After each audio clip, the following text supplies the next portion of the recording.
aprisionado nesta cela fria.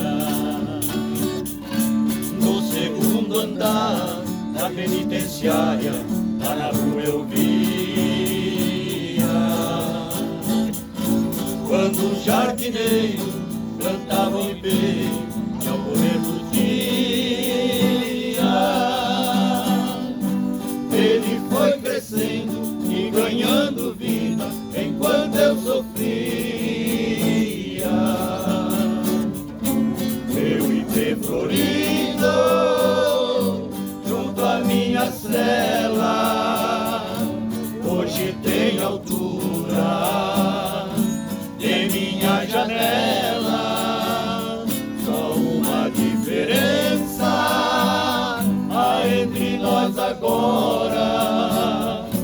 Aqui dentro as noites não tem mais aurora. Quanta claridade tem você lá fora.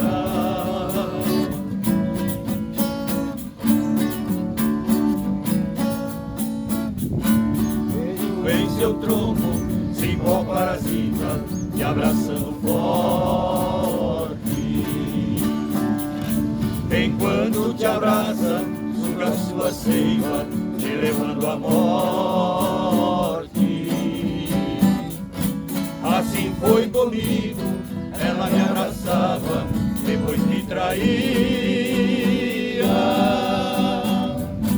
Por isso a matei e agora só tenho sua companhia.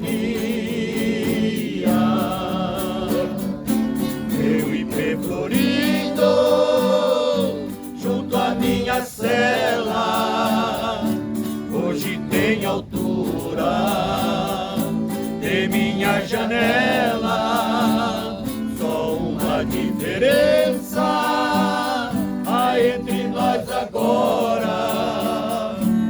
Aqui dentro as noites não tem mais